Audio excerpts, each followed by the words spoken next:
నమస్తే, welcome to prime time debate.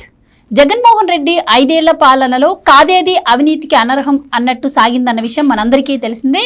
అందులో భాగంగానే ల్యాండు, శాండు, వైను, పోర్టులు, సెజ్జులు ఇలా ఒక్కటేమిటి కనిపించిన ప్రతిదీ కూడా కబ్జా చేసి దాన్ని ఒక మాఫియా రాజ్యంగా నడిపించారు అన్న వార్తలు అయితే మనం వింటూనే ఉన్నాం. అందులో భాగంగానే ఆ పార్టీకి 11 సీట్లకే పరిమితం చేశారు ఆంధ్రప్రదేశ్ ప్రజలు. అయితే ప్రభుత్వం మారాక మా భూములు కబ్జా చేశారు అంటూ వేల సంఖ్యలో ఫిర్యాదులు వస్తూ ఉన్నాయి. ఇలా ఉంటే ఇక కాకినాడ పోర్టు అంశంలో కూడా కేవీ రావు ఇచ్చిన ఫిర్యాదుతో చాలా మంది వైసీపీ నాయకుల పేర్లు అయితే బయటకు రావడం జరిగింది. అందులో భాగంగానే కూటమి ప్రభుత్వం ఇప్పుడు సిట్ని ఏర్పాటు చేసింది. అయితే కేవలం ఒక కాకినాడ పోర్టు అంశంలోనే కాకుండా జగన్మోహన్ రెడ్డి 5 ఏళ్ల పాలనలో జరిగిన ప్రతి అవినీతి పైన, ప్రతి మాఫియా పైన కూడా సిట్ కావాలి అని చెప్పి ఇటు ఆంధ్రప్రదేశ్ ప్రజలు అందరూ కూడా కోరుకుంటున్న పరిస్థితి. మరి మరోపక్క చూసాం, జరుగుతున్న కాకినాడ సిట్ దర్యాప్తునే పక్కదోవ పట్టించేందుకు, దాన్ని స్టాప్ చేసేందుకు పావులు కదుపుతున్నారు పెద్ద తలకాయలని చెప్పి వార్తలు అయితే వస్తూ ఉన్నాయి. ఇక ముఖ్యంగా కూడా ఆంధ్రప్రదేశ్ లో అసలు రెవెన్యూ రికవరీ చట్టం తీసుకురావాలని చెప్పి కూడా ప్రజలందరూ కోరుకుంటున్నారు. అసలు ఇది సాధ్యం అవుతుందా? మరి మొన్న ఈ మధ్య చంద్రబాబు గారు కూడా ఈ చట్టం తీసుకొద్దాము అన్న ఆలోచన చేస్తున్నారు అని చెప్పి వార్తలు అయితే వచ్చాయి. ఇక ఓవరాల్ గా మరి జగన్మోహన్ రెడ్డి హయాంలో జరిగినటువంటి ఈ 5 ఏళ్ల అక్రమాల పైన మరి సిట్ దర్యాప్తులు మొదలవుతాయా? మొదలైతే ఎప్పుడు మొదలయ్యే అవకాశం ఉంది? ఇలాంటి విషయాలన్నీ కూడా ఈ రోజు డిబేట్ లో చర్చిద్దాం. మనతో పాటు డిబేట్ లో పార్టిసిపేట్ చేసేందుకు స్టూడియోలో ఉన్నారు సీనియర్ జర్నలిస్ట్ దుర్గా కుమార్ గారు, అలాగే మరో సీనియర్ జర్నలిస్ట్ డివి శ్రీనివాస్ గారు. నమస్కారం సార్. నమస్కారం మన వీక్షకులకు. నమస్తే. నమస్కారం సార్. సార్ దుర్గా కుమార్ గారు, మీరు చెప్పండి, ఇప్పుడు కేవలం కేవీ రావు ఇచ్చిన ఫిర్యాదు మేరకు కాకినాడ పోర్ట్ అంశం మాత్రం సిట్ దర్యాప్తు వేసింది. సో 15 రోజుల్లో నివేదిక ఇవ్వాలని చెప్పడం, అందులో భాగంగానే వాళ్ళు దర్యాప్తు కొనసాగించడం జరుగుతుంది.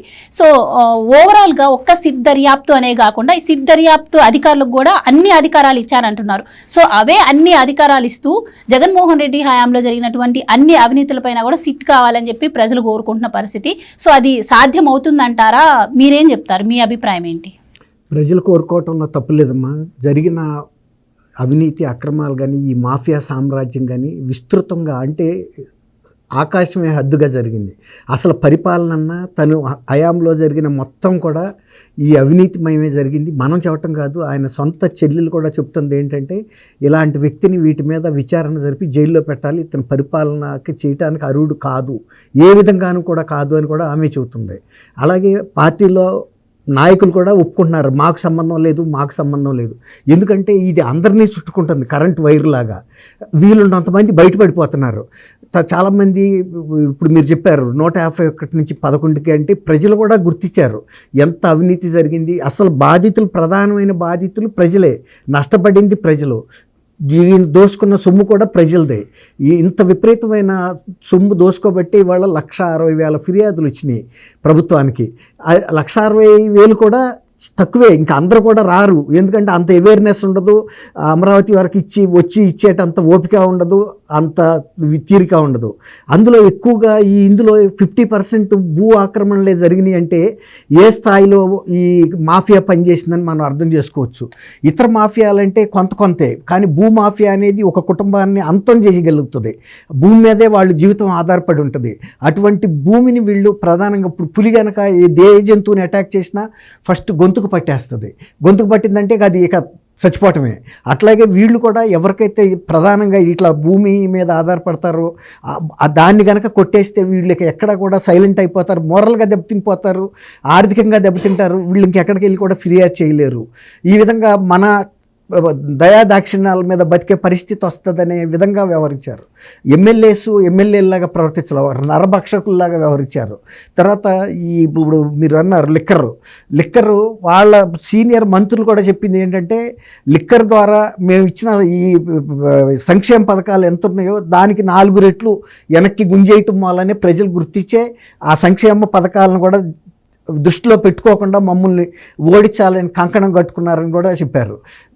షర్మిల గారు కూడా అదే చెప్పింది, రక్తం తాగాడు ప్రజల రక్తం ఈ లిక్కర్ రూపంలో అని. ప్రధానమంత్రి గారు కూడా మన రాష్ట్రం వచ్చినప్పుడు చెప్పిన మాట ఏంటంటే, లిక్కర్ అనేది ఇక్కడ మీ రాష్ట్రానికే పరిమితమై లేదు, అది అంటే దాని పరిమాణం చాలా పెద్ద పరిమాణం. అంటే సంవత్సరానికి కనీసం 30,000 చొప్పున వేసుకున్నా కూడా 1,50,000 కోట్ల రూపాయల డబ్బు ప్రభుత్వం పెద్దల చేతికి వెళ్ళిపోయింది ఖజానాకి రాలా. ఇంకా పైగా ఆదాయాన్ని చూపించి దాని మీద అప్పు తీసుకొచ్చాడు. ఏది లిక్కర్ మీద మాకు ప్రతి సంవత్సరం ఇంత ఆదాయం వస్తుందని చూపించి అట్లా కూడా దాన్ని కూడా క్యాష్ చేసుకున్నాడు ఆయన. తర్వాత ఇది ట్రాన్స్పరెంట్గా డిజిటల్, ఇవాళ ప్రతిసాట డిజిటల్ కరెన్సీ అమలవుతుంది. అది కాకుండా ఎక్కడి నుంచో ఈ డబ్బు మొదలైంది, ఎక్కడికి వెళ్తుందో తెలియకుండా ఉండాలని నగదు రూపంలోనే 99% తీసుకున్నారు. ఏదన్నా 1% అది కూడా ఏదో శాస్త్రానికి అన్నట్టుగా తీసుకున్నారు, కానీ 99% ముందు. అట్లాగే ఇప్పుడు ఈవెన్ ఇంకా మీరు ఇంకొక విషయం ఆశ్చర్యపోతారు. నిన్న లోకేష్ బాబు గారు ఏం పెట్టారు, పేరెంట్స్ డే అని మొత్తం రాష్ట్ర వ్యాప్తంగా పండగలాగా పెట్టారు. ఫస్ట్ టైము పేరెంట్స్ డే అని పెట్టి తల్లిదండ్రుల్ని, అంటే పార్టీలకు అతీతంగా ఎవరైనా సరే పార్టీ లేకపోతే పాఠశాల శ్రేయోభిలాషులు, పాఠశాలను ప్రోత్సహించదలుచుకున్న వాళ్ళు, పాఠశాల నిర్మాణంలో భాగస్వామ్యం కాదలుచుకున్న వాళ్ళు, విద్యా ప్రమాణాలు పెంచడంలో, విద్యార్థుల సంక్షేమంలో భాగస్వామ్యం కలిసి అందరినీ ఆహ్వానించారు. ఆహ్వానించేటప్పటికి ఏమైంది, ఫస్ట్ టైము అది ఇప్పుడు వరకు పాఠశాలలు కూడా వైఎస్ఆర్సీపీ ప్రైవేట్ ఆస్తి అన్నట్టుగా వ్యవహరించారు. నాడు నేడని పెట్టి వాళ్ళ పార్టీ వాళ్ళకి ఇది నామినేషన్ మీద వర్కులు ఇచ్చారు. విపరీతమైనటువంటి ఎస్కలేషన్, అంటే ఎక్కువ ఎస్టిమేషన్లు వేయటం, వాళ్ళకి డబ్బులు మిగిలే విధంగా చేశారు. దానికి హెడ్ మాస్టర్లను బలిపశువులు చేశారు. ఎట్లా, వాటి బిల్లుల మీద సంతకం పెట్టాల్సింది హెడ్ మాస్టరు. కాబట్టి రేపు ఏదైనా జరిగిందంటే హెడ్ మాస్టర్ బలిపశువు అయిపోతాడు. అప్పుడు చాలామంది హెడ్ మాస్టర్లు ఈ ఒత్తిడి తట్టుకోలేక వాళ్ళు లాంగ్ లీవ్ పెట్టి వెళ్ళిపోవటం, లేకపోతే ఇక్కడి నుంచి బదిలీ చేయించుకుని ఇంకా ఏదన్నా నాన్ టీచింగ్ ఏరియాస్కి లేకపోతే హెడ్ మాస్టర్ పోస్ట్ వదిలేసుకుని వెళ్ళిపోయిన వాళ్ళు అనేక మంది. అట్లాంటి దృక్పథంతో వ్యవహరించాడు. అంటే మీరు ఇంతకుముందు అన్నారు అవినీతి కాదేది అనర్హం అని. నిజానికి బడుల్లో పునర్నిర్మాణం పేరుతోనూ మరమ్మతుల పేరుతోనూ ఇంత డబ్బు చేసుకోవచ్చు అనేది ఇంతవరకు ఏ పార్టీ వాళ్ళకి కూడా అది తట్టలా. ఎందుకు తట్టలేదంటే బడి అనేది ఒక పవిత్రమైంది, పిల్లలకు చదువులు చెప్పాలి. అందులో కూడా ఏదైనా ఒక రూపాయి పెడితే కనీసం 95 పైసలు బడికి ఖర్చు అయ్యేటట్టు చూసేవాళ్ళు. పేరెంట్స్ పార్టీలకు అతీతంగా ఇన్వాల్వ్ అయ్యేవాళ్ళు, ఊళ్ళో పెద్ద మనుషులు, శ్రేయోభిలాషులు. అప్పుడు ఏం చేశారు, అట్లాంటి వాళ్ళందరినీ దూరంగా పెట్టి ఎవరైతే అసాంఘిక శక్తులు ఉంటాయో అలాంటి వాళ్ళందరినీ దీంట్లో పెట్టారు. దాంతో మిగిలిన వాళ్ళందరూ బడికి దూరం అయ్యారు. వాళ్ళ ఈ కూటమి ప్రభుత్వం వచ్చిన తర్వాత మళ్ళీ ఈ పాఠశాల మన ఊరు పాఠశాల, ఇది మనందరి పాఠశాల, మన పిల్లలు అక్కడ చదవపోతున్నా సరే మన గ్రామం పిల్లలు చదువుతున్నారు కాబట్టి మనందరం ఎంతో కొంత తులమో ఫలమో సహాయం చేసి ఈ పాఠశాల బాధ్యతలో మనం పాలు పంచుకోవాలనే ఒక బాధ్యతని ప్రజల ముందు ఉంచాడు.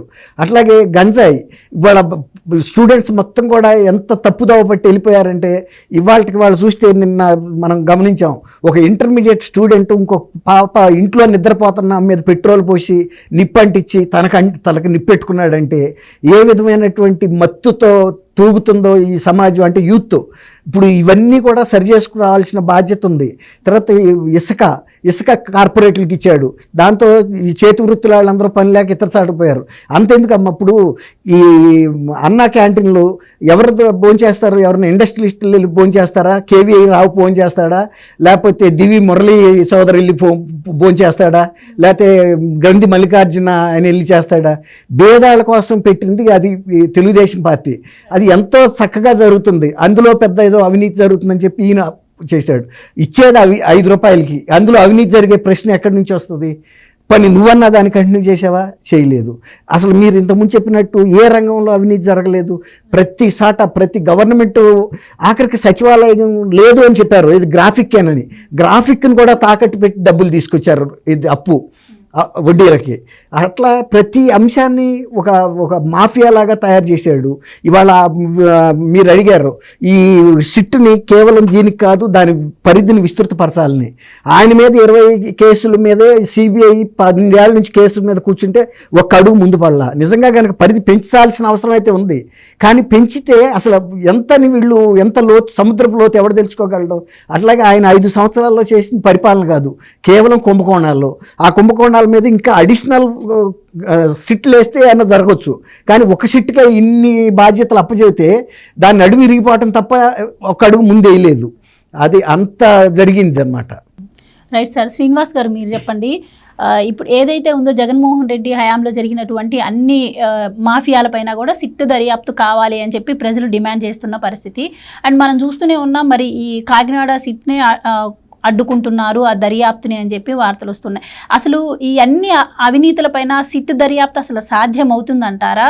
ఒకవేళ మీరేం చెప్తారు?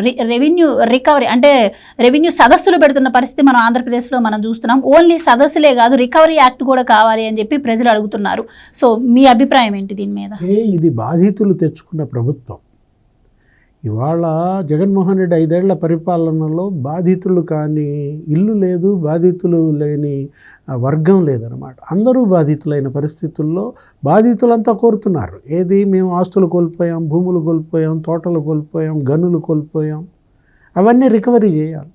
ఇవాళ బాధితులకు న్యాయం చేయాల్సిన బాధ్యత మరి ముఖ్యమంత్రి చంద్రబాబు ప్రభుత్వం పైన ఉందన్నమాట. ఇప్పుడు ఒక రెవెన్యూ సదస్సుల్లో మీరు చెప్పిన దాంట్లోనే 1,60,000 ఫిర్యాదులు వచ్చాయి. వాటిల్లో సగం భూములకు సంబంధించింది.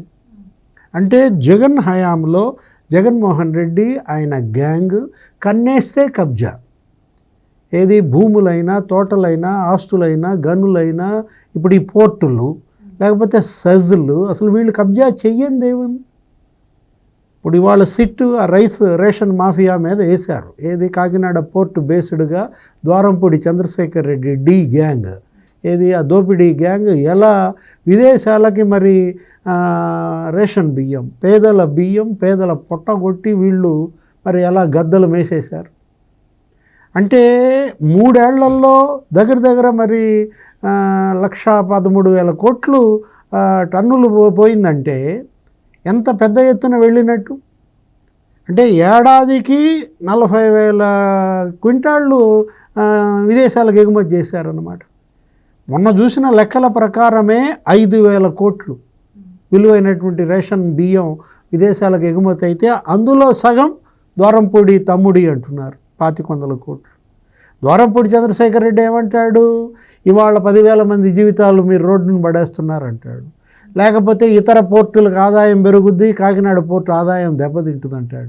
అంటే నీ అవినీతి కుంభకోణాలపైన దర్యాప్తుకి మీరు అన్నారేంటి, ఇలా మోకాలు అడ్డుతున్నారు, దర్యాప్తు బృందాన్ని ముందుకు సాగనివ్వకుండా చేస్తున్నారు. ఒక్క వినీత్ బ్రిజ్లాల్ ఇవాళ సిట్ రేషన్ మాఫియా పైన చేస్తే కుదరదు. ఎందుకంటే అనేక మాఫియాలు, ఇప్పుడు మరో సిట్ కూడా జరుగుతుంది. తిరుమల తిరుపతి లడ్డు కల్తీ వివాదం పైన కూడా సుప్రీంకోర్టే కన్నెర్ర చేసి 5 సభ్యులతో సుప్రీంకోర్టు సిట్ వేసింది. ఏంటి, అక్కడ సిబిఐ 2, ఇక్కడ ఏపీ పోలీస్ 2, ఆ ఫుడ్ కంట్రోల్ ఆయన 1, 5 ఇవాళ అక్కడ అది దర్యాప్తు చేస్తోంది. ఇక్కడ ఈ సిట్ ఒకటి నడుస్తోంది. ఇప్పుడు కేవీ రావు ఇవాళ పోర్టు ఆయనేంటి 3,609 కోట్ల విలువైన ఆయన ఆస్తులు, షేర్లు 500 కోట్లకు లాగేసుకున్నారు. 1,100 కోట్ల రూపాయలు విలువైన ఆయన కాకినాడ సెజ్ భూములు 12 కోట్లకు లాగేసుకున్నారు. ఎక్కడ 11 కోట్లు, ఎక్కడ 12 కోట్లు? అంటే ఏంటి, నువ్వు ఎంత ఇస్తే అంత తీసుకుని వెళ్ళిపోవాలి. అమ్ముతావా, సస్తావా? తుపాకీ గురిపెట్టి వీళ్ళు భూములు లాక్కున్నారని, కత్తులు మెడపై పెట్టి వీళ్ళు ఇళ్ళు గుంజుకున్నారని మరి ప్రతి చోట, ప్రతి గ్రామంలో, నియోజకవర్గంలో ఫిర్యాదులు వెల్లువెత్తుతుంటే మనం చూసాం. ముఖ్యమంత్రి కార్యాలయమే సెటిల్మెంట్ ఆఫీస్గా మారింది. ఇప్పుడు కేవీ రావును కూడా ముఖ్యమంత్రి కార్యాలయానికి పిలిపించి బెదిరించినట్టు విక్రాంత్ రెడ్డి, ఆ రోజు అక్కడ జగన్మోహన్ రెడ్డి కూడా ఉన్నాడని కేవీ రావు ఏదో చెప్పుకోబోతే అసలు కనీసం అతను వినకుండా జగన్మోహన్ రెడ్డి విక్రాంత్ చెప్పినట్టు చేయండి అని అన్నట్టు.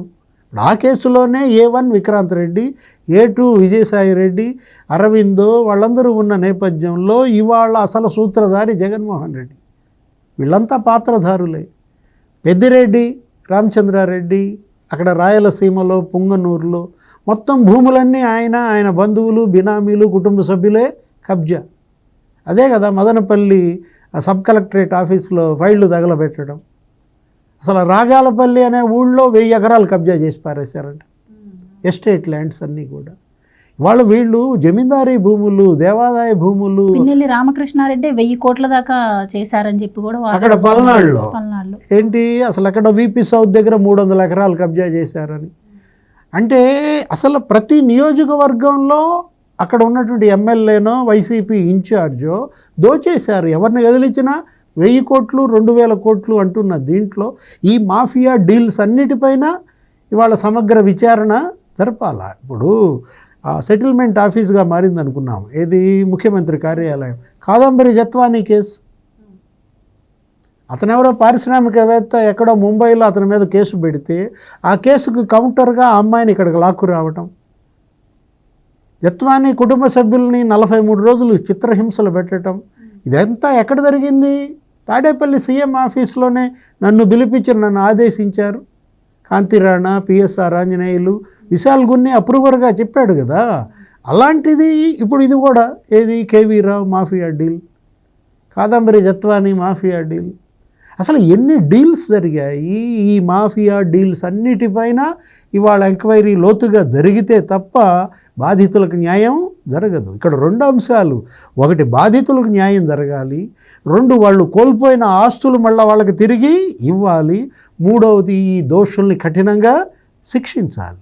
మళ్ళా ఇలాంటివి చేయాలంటే భయపడే పరిస్థితి రావాలి. సో సార్ ఇప్పుడు సార్ చెప్పినట్టు వీటన్నిటికీ బోనస్గా సోషల్ మీడియా మాఫియా అనేది కూడా చాలా కనపడని నష్టం కలిగించింది, అనేక మందికి వేదన కలిగించింది. ప్రోత్సహించి ఇవాళ కూడా మీరు కంటిన్యూ చేయండి, నా పేరు ఉపయోగించుకోండి, నా పార్టీ పేరు ఉపయోగించుకోమని జగన్మోహన్ రెడ్డి గారు చెబుతున్నాడంటే అసలు ఇక ఆయన మాఫియా, ఆయన టైం అయిపోయిందని కూడా ఆయన గుర్తించట్లా. కొత్త ప్రభుత్వం వచ్చింది, ఇక నా మాఫియాకి అడ్డుకట్టేశారని అనుకోవట్లేదు, కొనసాగిస్తే పని మీదే ఉన్నాడు. చెప్పండి అమ్మా. రైట్. ఇప్పుడు సార్ చెప్పినట్టు జత్వానీ కేసులో కావచ్చు, సీఎం ఆఫీస్గా కూడా కేంద్రంగా ఇదంతా జరిగింది అని, ఇప్పుడు కేవీ రావు గారిని బెదిరించి ఆ పోర్టును లాక్కోవటం కావచ్చు, వీటన్నిటి నేపథ్యంలో ఇన్ని ఆరోపణలు ఎదుర్కొంటూ కూడా సో ఇవన్నీ కొంతమంది అప్రూవర్గా మారి అధికారులే, గవర్నమెంట్ అధికారులే అప్రూవర్గా మారి కూడా ఇవన్నీ నిజాలు బయటికి చెప్పిన పరిస్థితి అయితే మనం క్లియర్గా చూడడం జరిగింది. కానీ ఇన్ని ఆరోపణలు వస్తుంటే వాటిని ఖండించే ప్రయత్నం చేయకుండా, లేదు అంటే దానికి తగ్గ ఆధారాలు చూపించుకోకుండా వ్యక్తిగతంగా చంద్రబాబు గారిని దూషించారు విజయసాయి రెడ్డి గారు. సో ఇలా వ్యక్తిగతంగా మాట్లాడడాన్ని ఎలా చూడొచ్చు? అండ్ సార్ అన్నట్టు ఈ దోషులందరికీ కఠినంగా శిక్ష పడాలి, వీళ్ళు మళ్ళీ భయపడాలి అని అన్నారు. ఎక్కడ దోషులందరూ, ఈ జత్వానీ కేసు తీసుకుంటే ఆయన మళ్ళీ బెయిల్పై రావడం జరిగింది. అండ్ ఈ అరెస్టులు జరిగేలోపు ఈ కేసులు ఇంకా ముందుకు నడుస్తూనే ఉన్నాయి. విజయసాయి రెడ్డి వంటి వాళ్ళు ఇంకా శిక్ష పడలేదు, ఆల్రెడీ అరెస్ట్ అయిపోయిన వాళ్ళు బయటకు వస్తున్న పరిస్థితి. అసలు ప్రభుత్వం మీదనే ఒక నమ్మకం పోయే పరిస్థితి వస్తుంది ప్రజలకు. సో మీరేం చెప్తారు సార్, ఇది నిజమే అనుకోవచ్చా? ఇప్పుడు నిజం, ఇప్పుడు మీరు అన్నట్టు విజయసాయి రెడ్డి వాళ్ళ బయటకు ఉండి వాళ్ళ ఒక ముఖ్యమంత్రి గారిని ఇష్టానుసారంగా మాట్లాడుతున్నాడంటే, తను అన్ని కేసుల్లో ముద్దాయిగా ఉండి ఇంకా ఇప్పటికీ వాళ్ళ కూతురు మొన్నటికి మొన్న భీమిల్లో ఈ ప్రభుత్వం వచ్చిన తర్వాత ఎక్కడన్నా సముద్రం అలలు అంటుకునే వరకు ఎక్కడన్నా ప్రైవేట్ భూమి ఉంటుందమ్మా, అక్కడ బేస్మెంట్ కడుతున్నారు పెద్ద ఎత్తున హోటల్ కట్టడానికి. అది విశాఖ అర్బన్ డెవలప్మెంట్ అథారిటీ వాళ్ళు వెళ్ళి కూలగొట్టి కోర్టు దృష్టికి తీసుకెళ్తే కోర్టు కూడా ఏం చెప్పిందంటే ఆ డెబ్రీస్, ఆ శిథిలాలు కూడా వాళ్ళ ఖర్చుతో ఎత్తించమని చెప్పారు. వాళ్ళకి అర్థమైంది సముద్రం అంచు వరకు కూడా వీళ్ళు భూములు ఆక్రమిస్తూ వెళ్ళారంటే, అంటే వైజాగ్లో మొదలుపెట్టిన ఆక్రమణలో భీమిలి రాక కూడా వెళ్ళినాయి. భీమిలి అంటే కనీసం ఒక 30 కిలోమీటర్స్ ఉంటుంది వైజాగ్ బీచ్ నుంచి. అంత దూరంలో ఎక్కడ భూమి దొరికినా వదలకుండా వెళ్ళిపోతున్నారు. ఇప్పుడు వ్యక్తిగతంగా ఇప్పుడు చంద్రబాబు నాయుడు గారి మీద పెడుతున్నారంటే వాళ్ళ దగ్గర వెళ్ళి వాటిని ఫేస్ చేసే ధైర్యం లేదు. ఇవాళ అసెంబ్లీకి ఎందుకు వెళ్ళలేదు జగన్మోహన్ రెడ్డి గారు? వెళ్తే కనుక ఆయన మాట్లాడిన మాటలు కనుక అదే శాసనసభ పక్షం ఫ్లోర్ ఆఫ్ ద హౌస్లో మాట్లాడితే వాళ్ళు ఈయనకి సంబంధించిన ప్రతి రుజువులు అక్కడ పెడతారు. ఒక్కసారి శాసనసభ ముందు కనుక ఆ పత్రాలు పెట్టారంటే అవన్నీ పబ్లిక్ డాక్యుమెంట్సే, అవి ప్రజలకి మర్నాడు పేపర్లో వేయచ్చు, తర్వాత మీడియాలో కూడా వచ్చేస్తాయి. ఇక వాటికేం దాపరికం లేదు, అవన్నీ కూడా పబ్లిక్ డాక్యుమెంట్ రూపంలో వస్తాయి. కాబట్టి ఇవాళ ఆయన ఎందుకు బయట నుంచి మాట్లాడుతున్నాడంటే, కనుక లోపలికి వెళ్ళారనుకోండి, తప్పు చేసినాడు లోపలికి వెళ్తే చుట్టుముడతారు జనం అందరూ. కాబట్టి ఆడు ఎప్పుడు కూడా సేఫ్ జోన్లో ఉండి మాట్లాడతాడు. తెలుసు తనకు లోపలికి వెళ్తే నాకు మూడిందే, నేను చేసిన అన్నీ కూడా రికార్డెడ్గా పెట్టేస్తారు. నేను ఒక్క మాట మాట్లాడితే 10 రుజువులు బయట పెడతారు నేను చేసిన అక్రమాలు. ఇక నేను నా ముగింపు పలుకుతాను. కాబట్టి నేను బయట నుంచి గులకరాళ్ళు ఇసురుతాననే ఉద్దేశం మీద చేస్తున్న వాటికి ఏమన్నా విలువ ఉంటుందా? నిన్ను ప్రజలు ఎన్నుకున్నప్పుడు అక్కడికి వెళ్ళి మాట్లాడాలి, అది మాట్లాడలేడు. తర్వాత ఇంకోటి, ఆయన మీద ఇక్కడితో రావటం కాదు, ఇప్పుడు మీరు అన్నారు ఆయన ఎందుకు వాటిని ధైర్యంగా సమాధానాలు చెప్పలేకపోతాడన్నాడని. అసలు ఆయన మీద విదేశంలో FBI వాళ్ళు అక్కడ కేసు పెట్టారు. అది అమెరికన్ గవర్నమెంట్ చేతిలో ఉన్న దర్యాప్తు సంస్థ. వాళ్ళని వదిలిపెట్టి ఇక్కడ మీడియా సంస్థల మీద నేను పరువు నష్టం దావా వేస్తానంటే, వాళ్ళు పెట్టిన కేసు మీద వీళ్ళు చర్చించడం తప్ప అసలు పెట్టినాడి మీద నువ్వు ఎందుకు ఛాలెంజ్ ఇసరలేకపోతున్నావు? అది శాసనసభలోకి వెళ్ళి కనీసం ఆ టైంలోనన్నా నా మీద ఇక్కడే కాదు నా మీద కుట్ర విదేశాల్లో కూడా జరుగుతుంది, అది కూడా వీళ్ళ మీద పెట్టు. ఇప్పుడు నీ బాబాయిని చంపింది కూడా చంద్రబాబు అన్నప్పుడు జనం నమ్మారు, ఓటేశారు నీకు. అట్లాగే ఈ FBI కేసు కూడా చంద్రబాబు గారి దాన్ని కూడా వచ్చి చెప్పు. అప్పుడు వాళ్ళు మొత్తం అక్కడున్న దాని డాక్యుమెంట్స్ అన్నీ కూడా ఇక్కడ ప్రొడ్యూస్ చేస్తారు. అందులో ఎవరెవరి పేర్లు ఉన్నాయి, నీ పేరే ఉందా, ఇంకా ఇతర ముఖ్యమంత్రుల పేర్లు ఉన్నాయా, నువ్వెంత తీసుకున్నావు, వాళ్ళెంత తీసుకున్నారు, అసలు ఎందుకోసం నువ్వు ఈ డబ్బు తీసుకున్నావు, దీని వలన ప్రజల మీద ఎంత విద్యుత్ భారం వేసి షర్మిల్ గారే చెప్పింది కదా, నువ్వు ఒక్క 1750 కోట్లకు కక్కుర్తిపడి 25 సంవత్సరాల పాటు ఆంధ్రప్రదేశ్ ప్రజల మీద 1,60,000 కోట్ల రూపాయల విద్యుత్ భారం వేసావంటే నువ్వెంత నీచుడు అర్థమవుతుంది అని కూడా ఆమె డైరెక్ట్గా చెప్పింది. ఇప్పుడు నువ్వు నా అన్నమైనందువల్ల నేనేమి దాయాల్సిన అవసరం ఏమి లేదు, నాకు నువ్వు ఆస్తి వాటా ఇచ్చినా ఇవ్వకపోయినా నేను ప్రజల తరపున నిలబడతానని. కాబట్టి మీరు ఇందాక అడిగారు ఇతను ఎందుకు ఫేస్ చేయడం అంటే, తప్పు చేసినాడు ఫేస్ చేయలేడు, తప్పు చెయ్యని వాడు ఏదైనా ఫేస్ చేస్తాడు. ఇవాళ అదే పరువు నష్టం దావా అతను వేయొచ్చు అమెరికా ప్రభుత్వం మీద, కొన్ని లక్షల కోట్లకి వేయొచ్చు. ఒకవేళ కనుక వాళ్ళు నీకు అన్ని లక్షల కోట్లకి పరువు ఉందా లేదా అని అంటే, నా ఇన్ని వేల కోట్ల రూపాయలు ప్రభుత్వ జప్తులోనే ఉంది, ఏది నేను క్విడ్ ప్రోకో ద్వారా సంపాదించింది, ఆ తర్వాత నేను 5 ఏళ్ల పాటు ముఖ్యమంత్రిగా ఉన్నాను, దానికి సంపాదించింది కూడా నా దగ్గర కొన్ని లక్షల కోట్లు ఉన్నాయి. కాబట్టి అర్హుండని కూడా తను రుజువు చేసుకోవడానికి కూడా ఉంది, తనకు అంత శక్తి ఉంది ఆర్థికంగా. అదే ఇప్పుడు నా బోటాడేస్తే నీ బతికెంత, నీకు ఎన్ని కోట్లు ఉన్నాయి అని అడుగుతారు, కానీ తను అడగలేరు కదా, తను చూపించడానికి కూడా ఉంది. అట్లాంటప్పుడు వాళ్ళ మీద వేయకుండా రాష్ట్రంలో ఉండే ఈ పత్రికలని లేకపోతే టీవీ ఛానల్స్ని భయపెడతాం కాదు. నువ్వు ఏదన్నా ధైర్యం ఉంటే అట్లాంటి సంస్థలను ఎదుర్కోవాలి, ఎవరైతే నీ మీద అంత ఆరోపణ చేశారో. గతంలో ఇంతవరకు ఇండియన్ పొలిటీషియన్స్ మీద అక్కడ అమెరికా ప్రభుత్వంలో కానీ దర్యాప్తు సంస్థల్లో కానీ ప్రస్తావన అనేది ఇంతవరకు జరగలేదు. ఇతనితో పాటు కొంతమంది పేర్లు ఇప్పుడు వచ్చినాయి. అది కాబట్టి తప్పు చేసినాడు ఎప్పుడు కూడా ఛాలెంజ్గా తీసుకోవడమ్మా. అవకాశం ఉన్నంత వరకు ఇప్పుడు జగన్మోహన్ రెడ్డి గారి లాగా తప్పించుకు తిరుగుతాడు. అది సో జగన్మోహన్ రెడ్డి హయాంలో ముఖ్యంగా భూ కబ్జా ఎక్కువ ఎక్కడ అంటే విశాఖలో జరిగింది అని చెప్పి మనం విన్నాం. దానికి మొదలుగా విజయసాయి రెడ్డి పేరు ఎక్కువగా వినిపించిన నేపథ్యంలో మరి అక్కడ సదస్సులు కూడా జరుగుతున్నాయి, జ్యోతుల నెహ్రూ కూడా కొన్ని కమెంట్స్ చేశారు అంటున్నారు. సో ఏ విధంగా ఉండబోతుందంటారు, ఎలా చర్యలు తీసుకోబోతుందంటారు కూటమి ప్రభుత్వం, మీరేం చెప్తారు? ఇప్పుడు జ్యోతుల నెహ్రూ ఆధ్వర్యంలో ఇవాళ స్థాయి సంఘం విశాఖపట్నంలో పర్యటించిన నేపథ్యంలో అక్కడ జరుగుతున్నది వచ్చినది బయటకు వచ్చిన దానికన్నా ఇంకా ఎక్కువ జరిగాయి అన్నటువంటి జ్యోతుల నెహ్రూ కామెంట్స్. ఏది విజయసాయి రెడ్డి వాళ్ళ ఉత్తరాంధ్ర బాధ్యుడిగా వైసీపీ, లేకపోతే సుబ్బారెడ్డి ఉత్తరాంధ్ర బాధ్యుడిగా కొన్నాళ్ల పాటు జగన్మోహన్ రెడ్డి మొత్తం ఆ 3 జిల్లాలు వీళ్ళకే పంచిపెట్టాడా? ఎందుకంటే విక్రాంత్ రెడ్డి కేవీ రావుని బెదిరించటం, విజయసాయిరెడ్డి ఇంకెంతమందిని బెదిరించాడు అక్కడ. గతంలో మనం చూసాం ఏంటి, అక్కడ నరేష్ అగర్వాల్ అనే ఒక NRI అతన్ని బెదిరించి పులివెందుల నుంచి మేము వచ్చాం, మొత్తం ఈ భూమి మాదే అని చెప్పి ఆయన 100 కోట్ల విలువైన భూమి కబ్జా చేసే ప్రయత్నం, దానిపైన అతను కోర్టుకు వెళ్ళడం. హయగ్రీవ భూములు అదేంటి, ముసలాళ్ళ భూములు అదేంటి, శరణాలయం కోసం, వృద్ధుల శరణాలయం కోసం రాజశేఖర రెడ్డి ఇచ్చాడు అప్పట్లో ఆ భూములు. ఆ భూములపై కన్నేసి దానిలో 12 ఎకరాలు దగ్గర MVV సత్యనారాయణ విశాఖ MP ఆయన ఎలా దాన్ని హస్తగతం చేసుకోవాలని చూడటం, విశాఖ MP భార్యని తర్వాత ఆయన కొడుకును కూడా కిడ్నాప్ చేశారని, అసలు అందుకే ఇవాళ సత్యనారాయణ ఏం చేశాడు, తన వ్యాపారాలన్నీ అటు మార్చుకుంటారని, అసలు ఆ కిడ్నాప్ కూడా ఒక డ్రామా అని.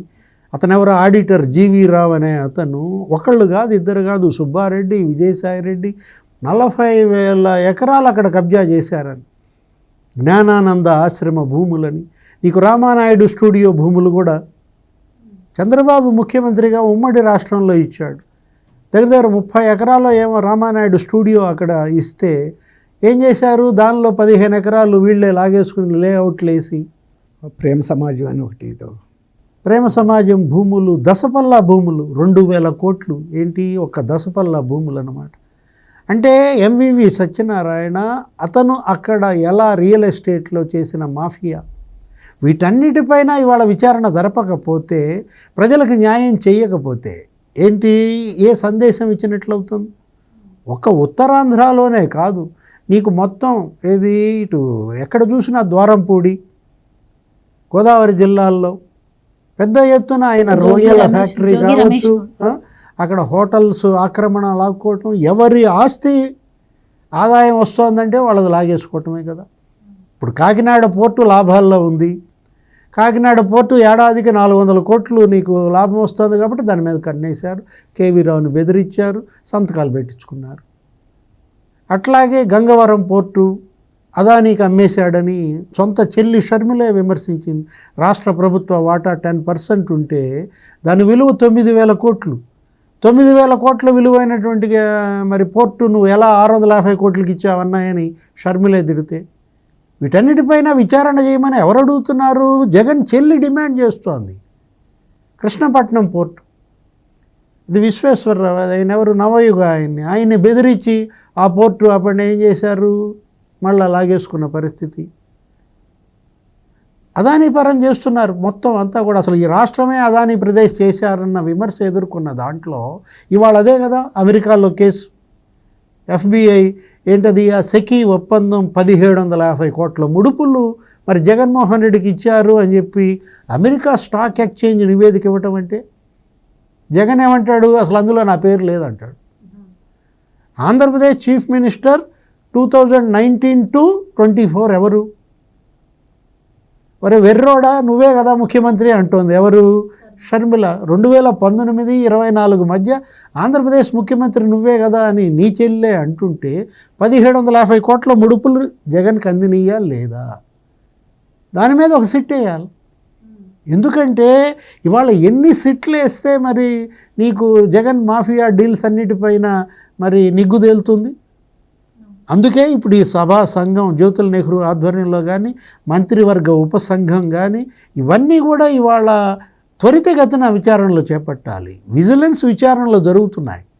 ఇప్పుడు రేషన్ మాఫియా మీద విజిలెన్స్ విచారణ జరిగింది, అట్లాగా లడ్డూ కల్తీ మీద జరిగింది. తిరుపతిలో నీకు భూములన్నీ కబ్జా చేశారు.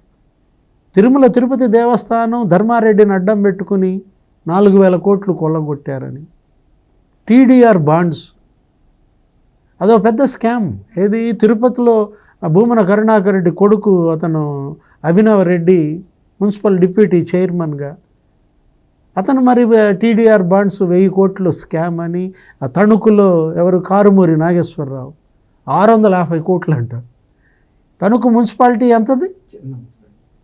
అరే TDR బాండ్స్ అదే ఇప్పుడు ఇందాక చెప్పిన MVV సత్యనారాయణ హైగ్రీవ ల్యాండ్స్లో అతను ఒక 75 కోట్లు TDR బాండ్స్. ఎన్ని కుంభకోణాలకు పాల్పడ్డాడు, ఎన్ని స్కాములు చేశాడు, ఇవన్నీ నిగ్గు తేల్చాలంటే 5 ఏళ్లలో అయ్యేది కాదు. అన్ని అవినీతి కుంభకోణాలకు పాల్పడిన నేపథ్యంలో, అన్ని మాఫియా డీల్స్కి పాల్పడిన పరిస్థితుల్లో వీటన్నిటిపైన ఏది నీకు శ్రీకాకుళం దగ్గర నుంచి చిత్తూరు దాకా విచారణలు జరపాలి. ప్రతి జిల్లాలో ఒక విజిలెన్స్ విచారణ జరిపించాలి. ప్రతి జిల్లాలో ఒక సభా సంఘం మరి అక్కడ పర్యటించాలి. అక్కడ భూములు ఎవరెవరు ఎన్ని కబ్జా చేశారో నిగ్గు తెల్చాలి. Right sir. జగన్మోహన్ రెడ్డి గారు ఎన్నికల ముందు ఇచ్చిన హామీలలో 2 గొప్ప హామీలు అయితే ఉన్నాయి. ఒకటి విశాఖను రాజధాని చేస్తానని చెప్పి ఆయన ముఖ్యమంత్రి అయ్యాక చెప్పటం. సో రెండోదేమో మద్య నియంత్రణ అని చెప్పి కూడా ఆయన చెప్పడం అయితే జరిగింది. ఈ రెండింటిలో మరి విశాఖను రాజధాని అని చెప్పి ఎక్కువగా భూములు అక్కడే కొల్లగొట్టాడు, అదొక పెద్ద ఇదైతే. రెండోది మద్యంలో కూడా ఎంత భారీ కుంభకోణం జరిగిందో మనందరికీ తెలుసు. సో వాసుదేవరెడ్డి పేరు వినిపించిన నేపథ్యంలో ఆయన ఇప్పటికీ పరారీలో ఉన్నారు. సో దీనిపైన కూడా సిట్ దర్యాప్తు జరగాలంటారా, మీరేమంటారు? అసలు మీరు అన్నట్టు ఈ మద్యం సంపూర్ణ మద్య నిషేధం కనుక నేను పెట్టకపోతే మీ దగ్గరికి వచ్చి అసలు ఓట్లే అడగను అన్నాడు. నిజంగా అతను కనుక మడమ తిప్పని మనిషి, మాట తప్పని మనిషి అయితే మొన్న ఎన్నికల్లో అసలు తన పార్టీయే పోటీ చేయకూడదు. ఎందుకంటే నేను మీకు ఇచ్చిన ప్రధానమైన హామీ మీరు ఇప్పుడు చెప్పారు. తర్వాత అది ఇంకోటి సెంటిమెంట్గా ముడిపెట్టాడు. నా ఆడపడుచుల పసుపు తాళ్ళు తెగిపోతున్నాయి, నేను అందుకోసమైనా కూడా ఈ మద్యాన్ని సంపూర్ణంగా నిషేధించాల్సిందేను. 4 సంవత్సరాల్లో 5వ సంవత్సరంలో దొరుకుతుంది, కానీ ఎక్కడ దొరుకుతుంది అంటే 5 స్టార్ హోటల్లో దొరుకుతుంది. ఎవడో డబ్బుండాడు మాత్రమే తాగుతాడు. నా అక్క చెల్లెళ్ళ పసుపు తాళ్ళు జాగ్రత్తగా ఉంటాయి అని చెప్పాడు. నేను అసలు మీ దగ్గరికి వచ్చి ఓటు కూడా అడగనన్న మనిషి మళ్ళీ ఓటు అడగటానికి కూడా వెళ్ళాడు. మరి ఆయన ఏమి మనిషి, మాట తప్పాడు, మడం తిప్పాడు. తర్వాత వైజాగ్ అతను ఆయన మీరు ఇప్పుడు కాదు తనకు దాని మీద మీద కన్నేసింది. వాళ్ళ తల్లి విజయమ్మని వైజాగ్ నుంచి పోటీ చేయించిన రోజే ఆయనకు వైజాగ్లో పొటెన్షియాలిటీ తెలుసు.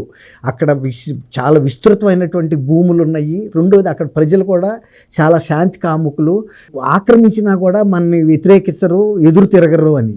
అదే అమరావతిలో తన భూముల జోలికి వెళ్ళటానికి భయపడ్డాడు. ఎందుకంటే ఇక్కడ ప్రజలు కరెంట్ షాక్ లాంటి వాళ్ళని తెలుసు, అతనికి తెలుసు. అందుకే అతను ఓడిపోయిన తర్వాత కూడా అభద్రతా భావంతో భయపడ్డాడు అక్కడ ఉండటానికి కూడా, ఏం జరుగుతుందో అని. ఇప్పుడు వరకంటే నేను ఒక 1000 మంది సెక్యూరిటీ సిబ్బందితో ఉన్నాను, 15-20 అడుగుల ఎలక్ట్రిక్ ఫెన్సింగ్ వేయించుకున్నాను.